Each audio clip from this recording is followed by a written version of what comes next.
Assalamualaikum, gak ada bosan-bosannya aku sama menu satu ini. Gak tahu kenapa, udah dimasak berkali-kali tapi tetap aja pengen lagi dan lagi. Bahkan kalau aku nggak lagi masak, kalau kelihatan orang jualan udah aku langsung beli aja.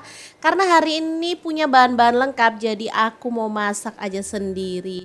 Nah, untuk bumbunya simple aja ya. Bawang putih 6 siung, bawang merah 10 siung, cabai merah 10 buah, kemudian kunyit 1 potong, ketumbar 1 sendok teh, daun jeruk 1 lembar, cabai rawitnya 12 buah, kencur 1 potong, lalu jahe 1 potong dan lengkuas 1 potong aja. Untuk cabai hijaunya diiris-iris kasar seperti ini aja. Aku pakai kurang lebih 7 buah ya. Kemudian ini tempe udah aku kukus ya biar nggak bau lengur. Jadi tempe dan tahunya itu dikukus dulu baru dipotong-potong. Kenapa harus dikukus atau direbus? Karena kadang kalau dimasak seperti ini tempe sama tahu itu ada rasa asamnya ya. Tapi ya tergantung tahu dan tempenya juga ya. Oke, selanjutnya kita pindahkan tahu dan tempe yang udah dipotong-potong ke dalam wadah yang lebih besar untuk bumbunya dihaluskan ya.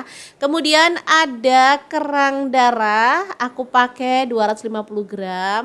Lalu lam toro atau pete Cina aku pakai 2 bungkus, udang yang udah dikupas pakai kurang lebih 200 gram, garam, kaldu jamur dan gula pasir masing-masing 1 sendok teh.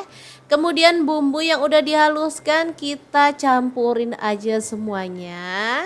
Setelah itu aku tambahkan kelapa parut ya. Untuk kelapa parutnya aku pakai yang muda. Kemudian diparut pemanjang ya sebanyak 1/4 buah. Baru kemudian tambahkan cabai hijau irisnya ya. Udah deh tinggal diaduk-aduk sampai bumbunya itu benar-benar tercampur merata. Kalau teman-teman mau boleh tambahkan kemangi ya. Ini pas aku nggak punya stok kemangi jadi aku pakai seadanya aja. Udah deh tinggal disiapkan daun pisang yang udah dipanggang di atas api biar lentur gitu ya. Lalu kita bungkus-bungkus secukupnya untuk isiannya. Oke, lakukan terus sampai selesai.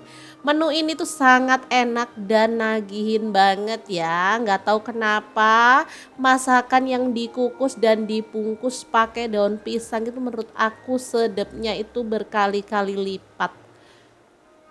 Oke, kita lakukan terus sampai selesai. Jangan lupa dirapikan ya. Lalu kita akan kukus dalam panci pengukus atau dandang. Ini karena daunnya kurang ya, jadi sisanya aku masukin ke dalam mangkuk dialasi dengan daun pisang. Udah deh kita kukus semuanya dan hasilnya tuh segini banyak teman-teman. Ini bisa jadi 2 sampai 3 hari ya.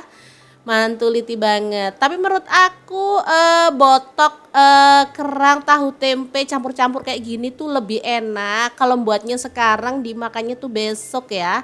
Karena apa? Karena bumbunya tuh semakin dihangetin itu bumbunya tuh semakin ngeresep dan rasanya juga lebih sedap menurut aku. Tuh kan mantuliti banget. Gimana sangat mudah banget kan cara membuat botok campur-campur ala dapur lagi yang enak banget.